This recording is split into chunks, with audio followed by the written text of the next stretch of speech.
out, I want to just frame the debate, and you don't need to turn that off.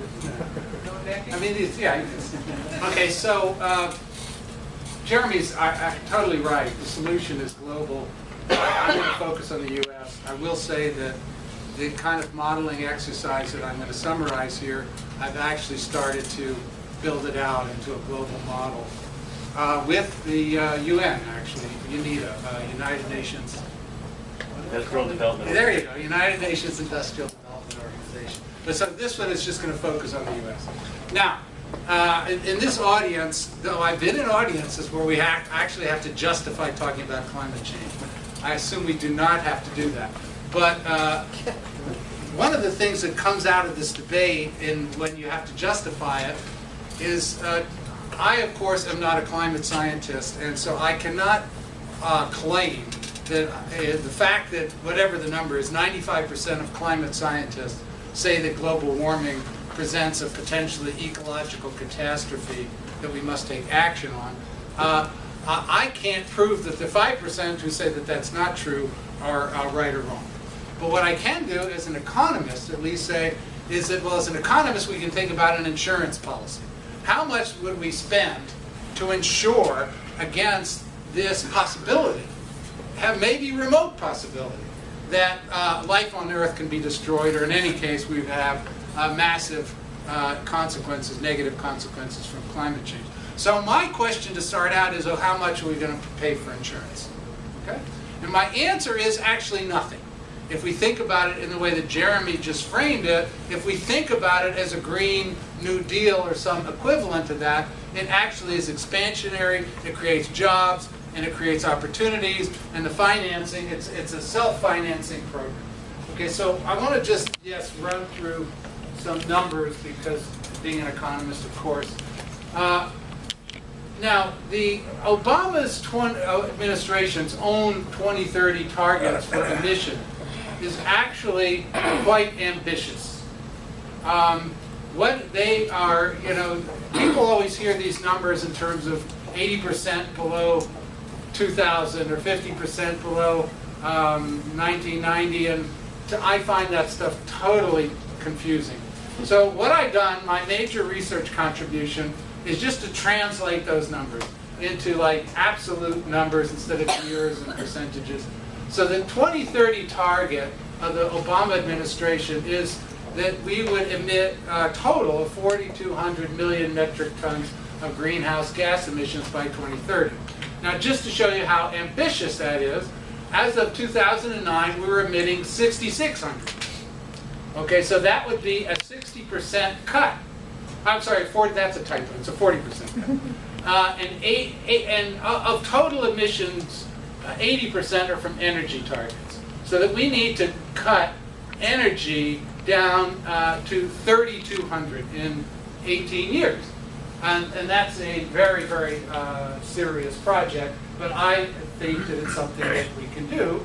And I will show you through basically two broad projects, energy efficiency and renewables. Now, right now I'm going to talk in BTUs, quadrillion BTUs, or quads. Okay, it may sound unfamiliar, but actually it's a lot easier. When we think of all energy consumption can be translated into BTUs, British thermal units. Quads is quadrillion BTUs.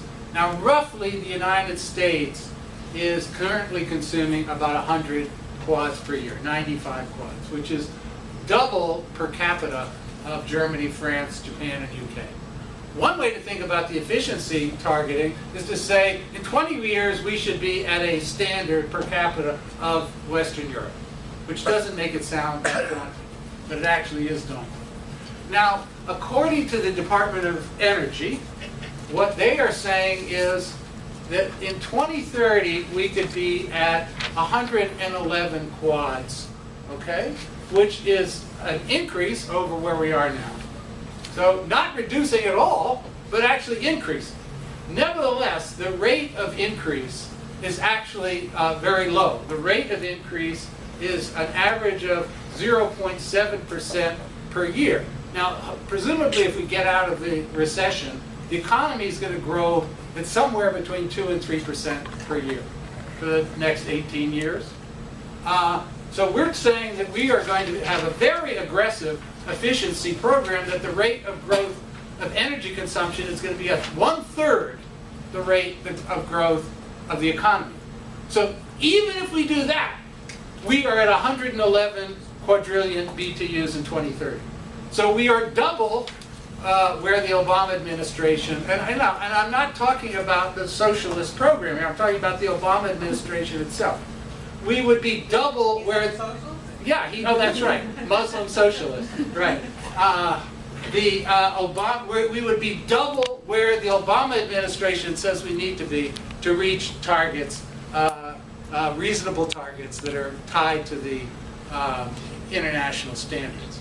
Okay, now how do we get to where we need to be? Basically, according to the research I've done with my co-workers, is that we need to essentially be at an economy in 20 years, instead of consuming 111 quadrillion BTUs, or even 95, we need to be at 65. We need to be at 65. So rather than slowing the growth of efficiency, we need a dramatic reduction in the absolute level of energy consumption. And according to the research that I've done, it's actually quite feasible to get there. It would cost about somewhere in the range of $100 billion a year of investments in efficiency, $90 to $100 billion a year, over 20 years. So that would be about 180, 200 billion. I mean, 2 trillion over 20 years. Okay. Now, I'm not going to go through all this stuff, but basically, what we have to talk about efficiency investment in all sectors: building, industry, transportation. And I want to just say that in the research that I did on that, I think there's some more seats back there. Doing a lot of huffing and puffing, I came to the conclusion that it would take about $37 billion to save 1 quadrillion BTU in absolute terms, okay? And that, I came to that number independently, and then I studied the work of this ultra-left-wing radical organization, McKinsey. Okay, and McKinsey actually came up with the same number. They were at 38 billion per quad, and I'm at 37 billion per quad. And the other thing about these efficiency investments is that they pay for themselves very quickly, because you actually are putting in investments that enable you to reduce the amount of energy consumption. And so that for the most part, and again, my left-wing friends at McKinsey agree, that most efficiency investments will pay for themselves in a matter of 3 to 5 years. Now that's a very important factor, because when we talk about financing, as Jeremy was just doing, if you think that these have fast paybacks, that means they pay for themselves. That means, well, it would be good to have public financing for it, it would help it, but you actually don't even need it.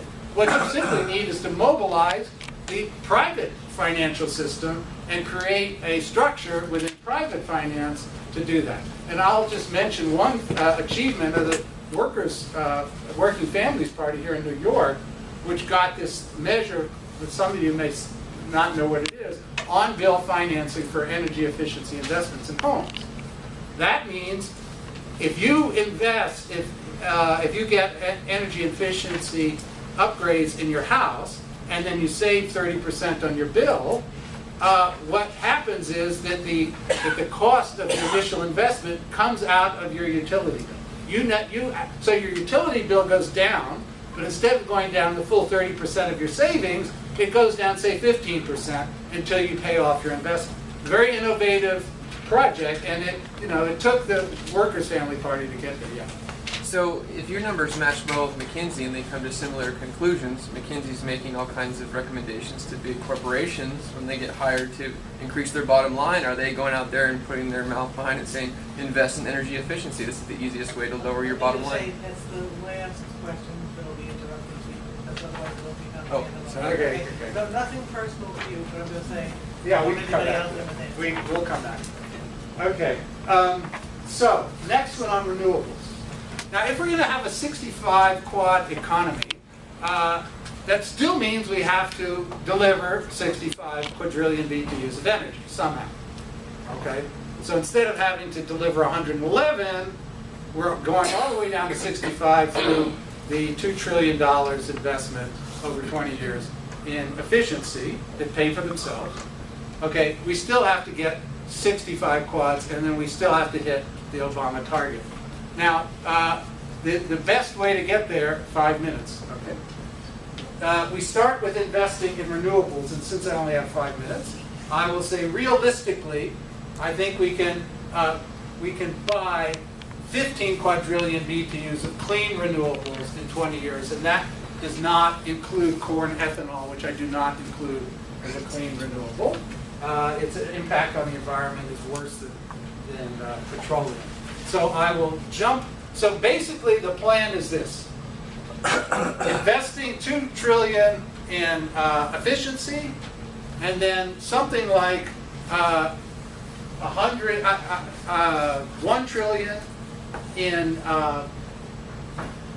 clean renewables, and you can get to 50 quads of energy that need to be supplied by conventional sources. That is petroleum, coal, and natural gas. Now, what I do here, and I won't have time to go through it, is calculations as to what combinations of the remaining 50 quadrillion BTUs you need through conventional sources to hit the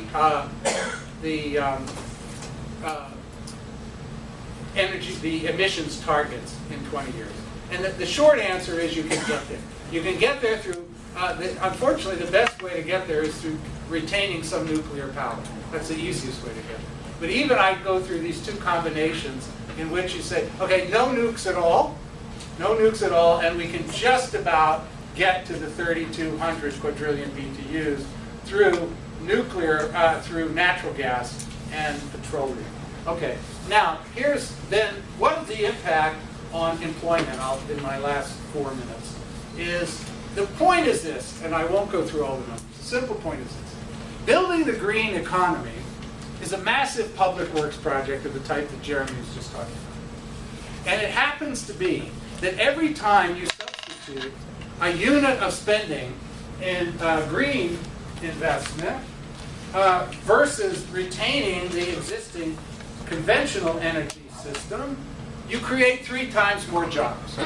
That is, for every $1 million of spending on the green economy, you create roughly 17 jobs, whereas retaining the oil, gas, natural, coal, and nuclear system, you spend $1 million, you create 5 jobs. So more than 3 to 1. So building the green economy is an extremely labor-intensive process relative to maintaining our existing fossil fuel economy. Now, if you think then about the program at roughly $150 billion a year, actually what I was describing was a little, anyway, roughly $150 billion a year. You would create, spending $150 billion a year, you create 2.5 million jobs in clean energy. Okay, the difference between coal and nuclear, coal and oil would be the difference of 2.5 million versus 800,000. So, if you assume you net out every dollar that you get for the green economy comes out of the conventional energy sector, you net out 1.7 million jobs. So that's the foundation. Now in the short term, as part of the stimulus program, we don't assume that oil and gas is going to go down. We just spend more on clean energy, so you get the full 2.5 million jobs. You don't just get 1.7. But in any case, you're getting around 2 million net jobs. The other thing, finally, is the research that we've done. We show, look, you're netting out roughly 2 million jobs by doing this. And you are spreading the jobs. Actually, you get a higher proportion of people of relatively low credential jobs, entry-level jobs, job opportunities for people that have not gotten a lot of opportunity. You get geographic equity. This is to the point Jeremy and I were talking about before this session. What about people that are going to lose their jobs in the fossil fuel sector? Well, if you think about energy efficiency investments, that's every place you have a building, you're going to have jobs in creating those energy efficiency jobs, and you are going to get the spillover multiplier effects. So you're going to get a lot of jobs in construction, you're going to get a lot of jobs in manufacturing, and yes, those are sectors that are for white guys. So part of the fight to create a real equitable Green New Deal is to also open up those occupations for women and minorities. And that's how we build a Green New Deal over the next 20 years. Thank you.